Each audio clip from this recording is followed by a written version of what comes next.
I gotta type this out. The people out there don't want to listen to the full story about what happened. They just want to focus on that one part. They're the type of people who flip to the end of a mystery novel to make sure their theory was correct. They're the type of people who love to talk about what they would do in a situation, but hate to listen to one's experience. I'm writing this because I want someone to understand. Those people want to condemn me, screaming, "How could you?"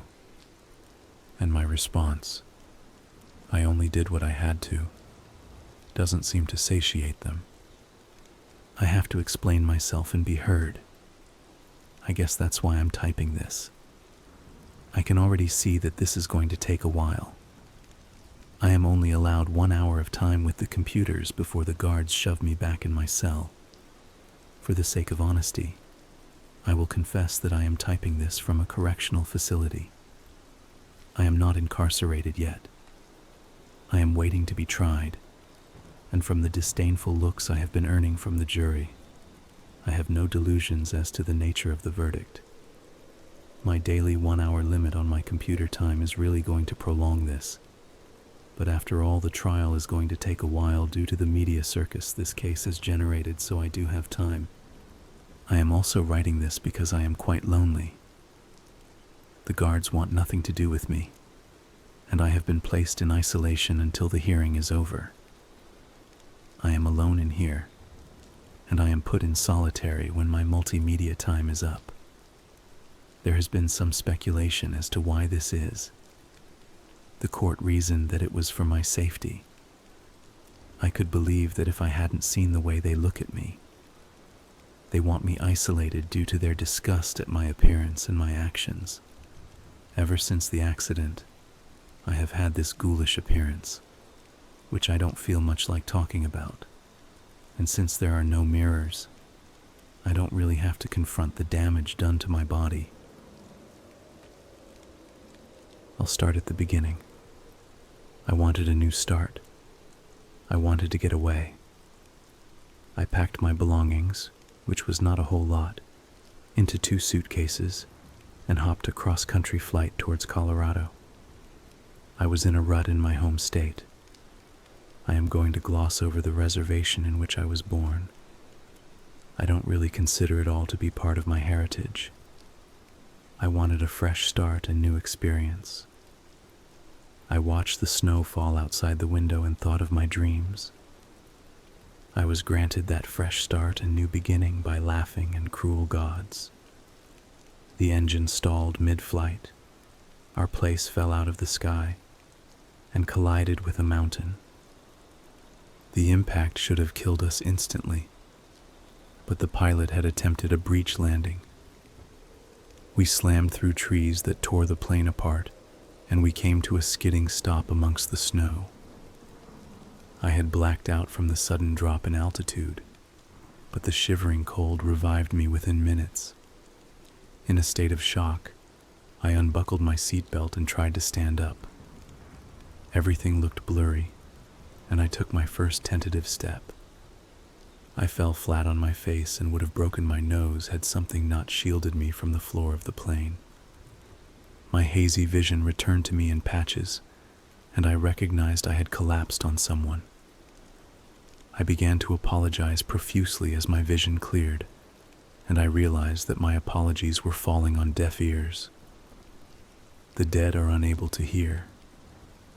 The man, what remained of him, had been horizontally bisected by his seatbelt and laid in 2 messy pieces on the cabin floor. His death was a quick one. He bled out in seconds while others filled the air with their whimpering and supplications to gods who were no longer listening. The first thing I did was move around the plane and check on the other passengers.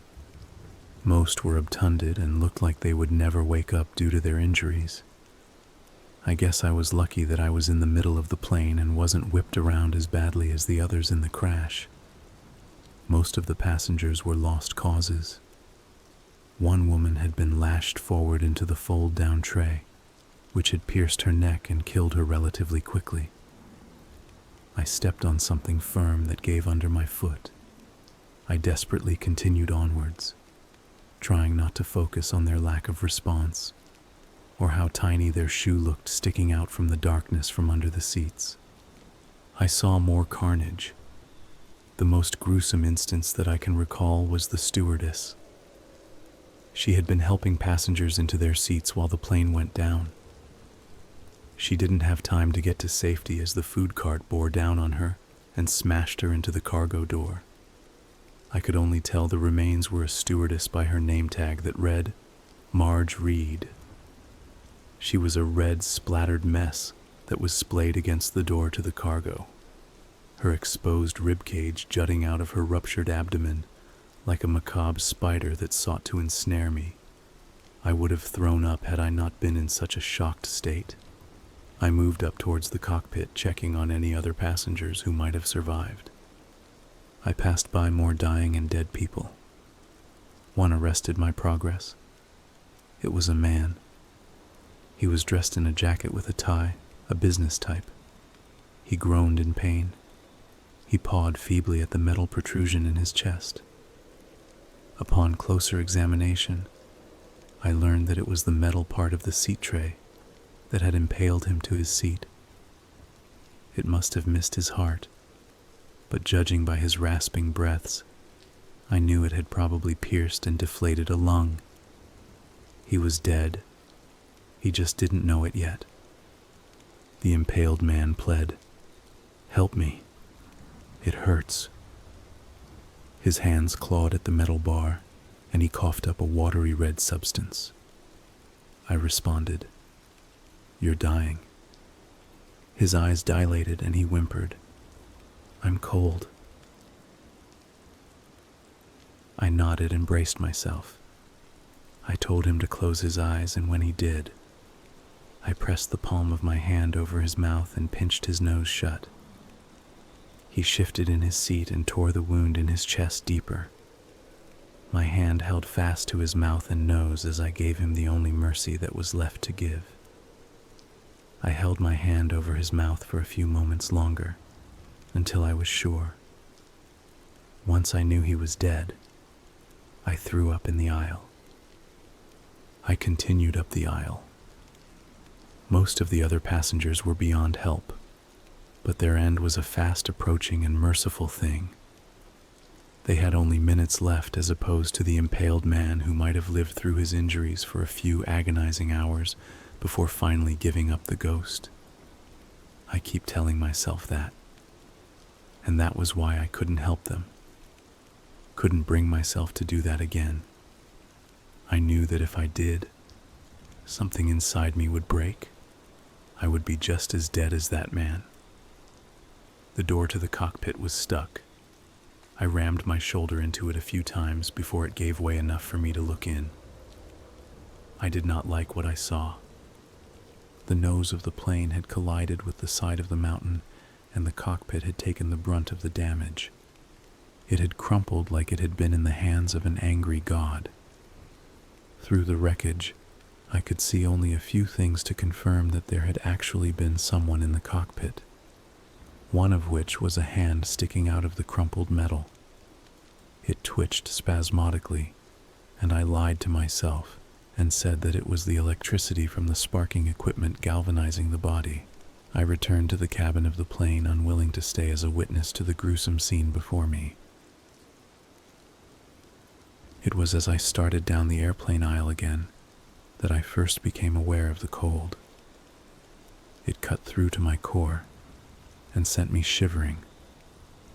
I looked to my right and noticed that there was a massive, ragged hole in the side of the plane where the wing had once been attached.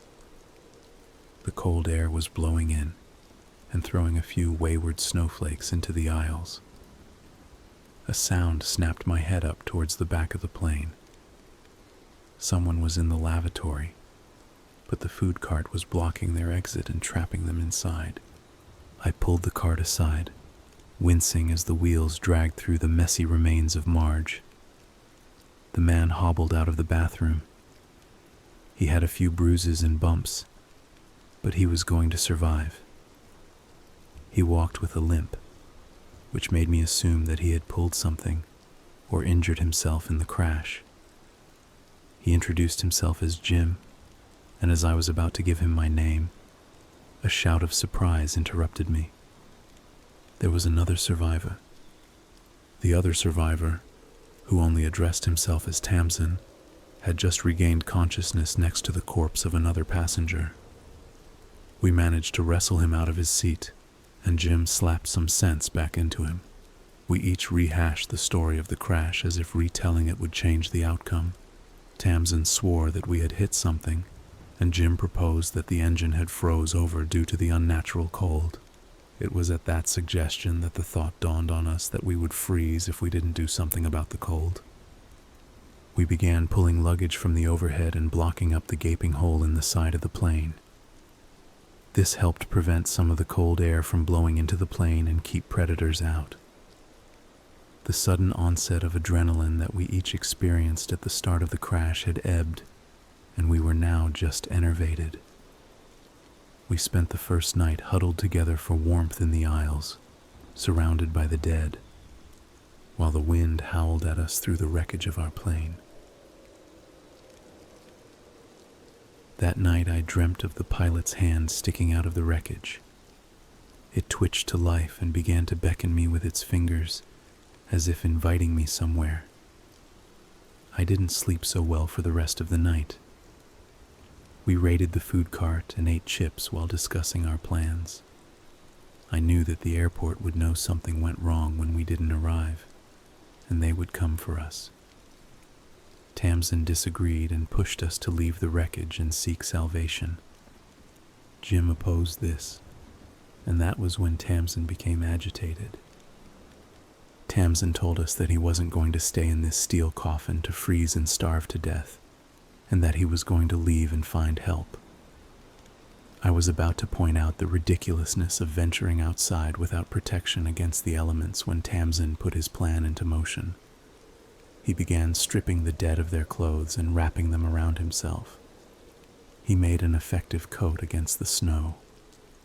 He wished us luck before venturing outside with nothing but a bag of airplane chips, a bottle of water, and his makeshift coat. I never saw Tamsin again after that. I would later find out why Jim was against the idea of walking to freedom. In the plane crash, he had injured his leg. He had rolled it and dislocated his ankle. By the end of that day, his ankle was swollen to the size of a softball, and the slightest movement was agonizing. The shock of yesterday had covered the pain, and now that the adrenaline was gone, he was effectively disabled. It all fell on me to care for him and try to survive. I took advantage of Tamsin's idea and undressed the rest of the corpses to fashion a makeshift coat for Jim and me. I then began the less than pleasant task of moving the corpses back into the cargo hold. The hardest part of that job was dealing with Marge's corpse. I was almost afraid to touch her body because she looked like one of those monsters from John Carpenter's The Thing. While I dragged the 57 deceased passengers into the cargo hold, Jim was taking stock of the food and water. When I finished, he told me the news that I already knew. We had enough food for 2 more days.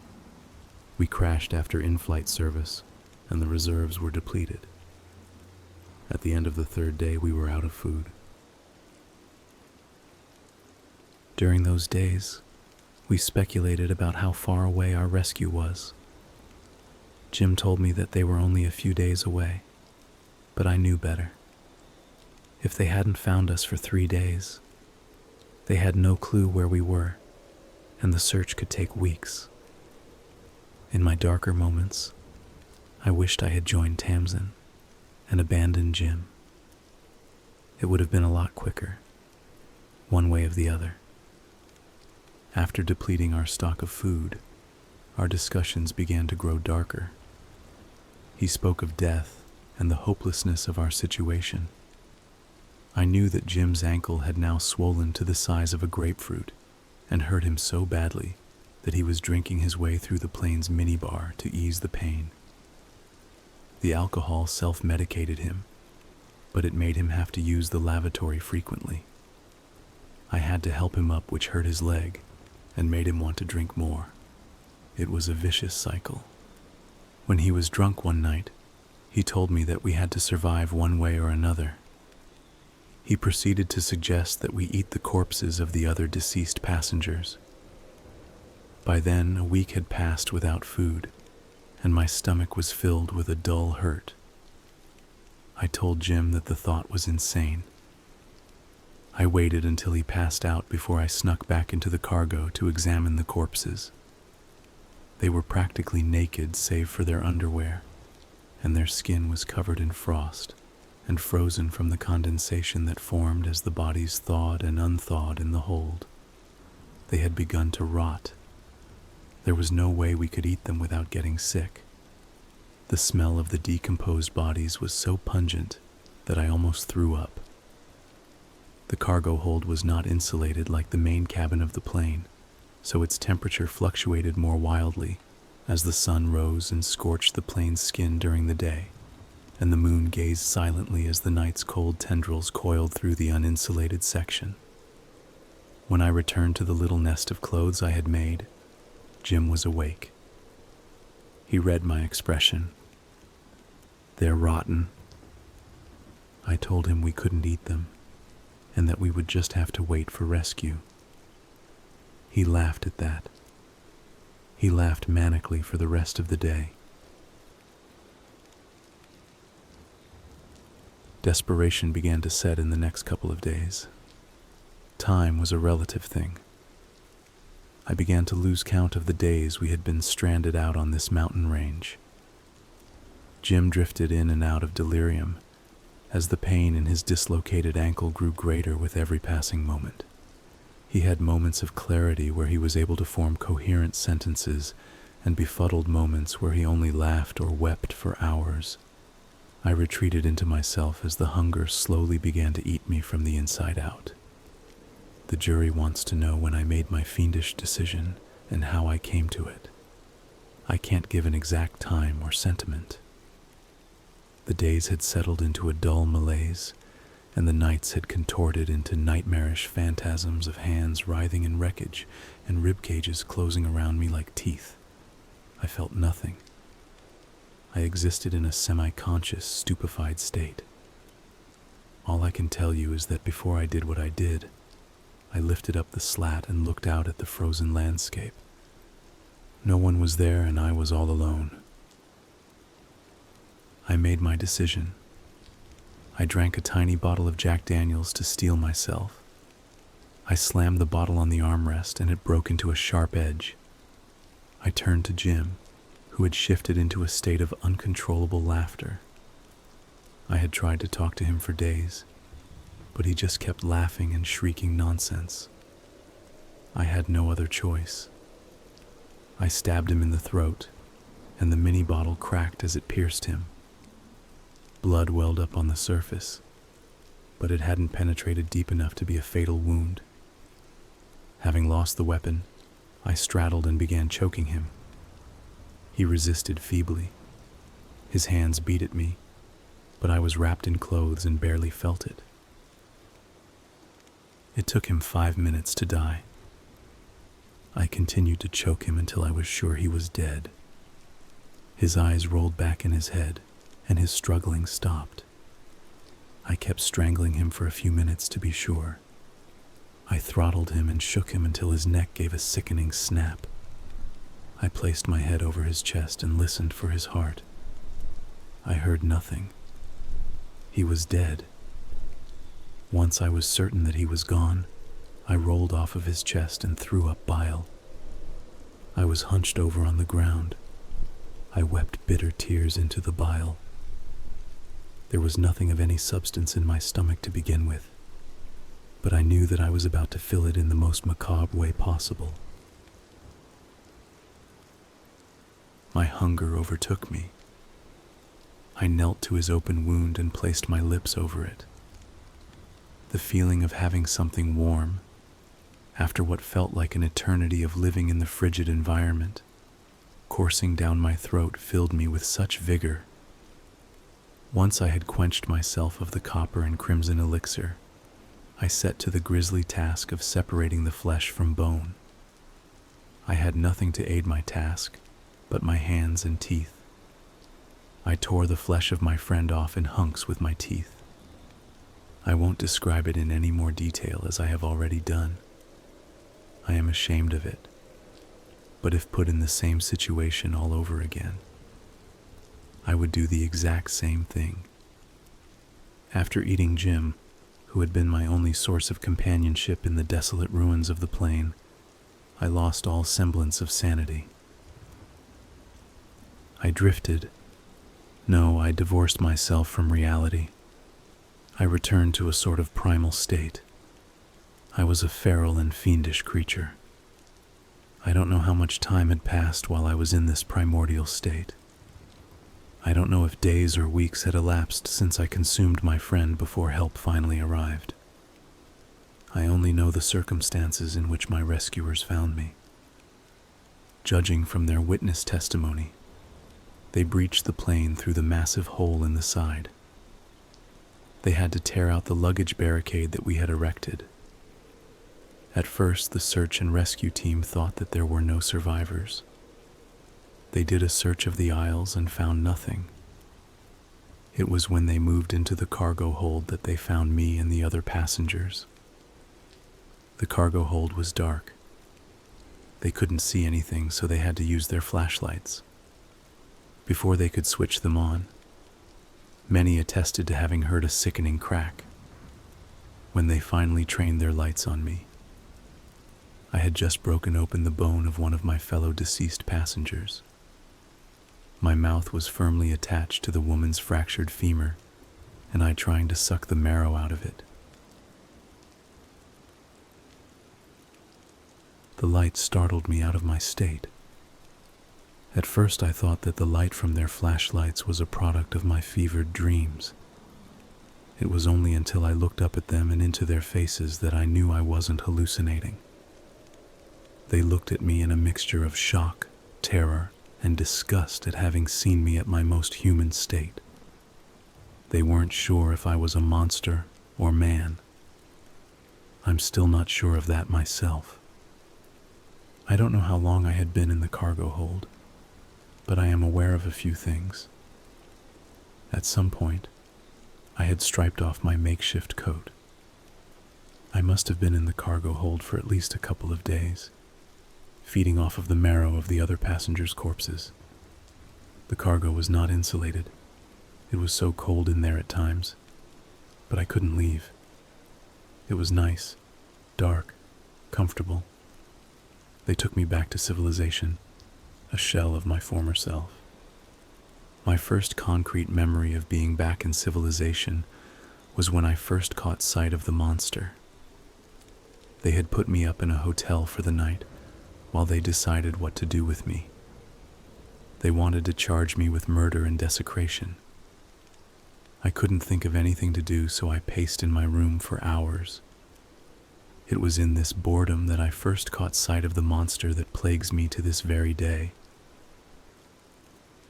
It was a fiendish and grotesque thing.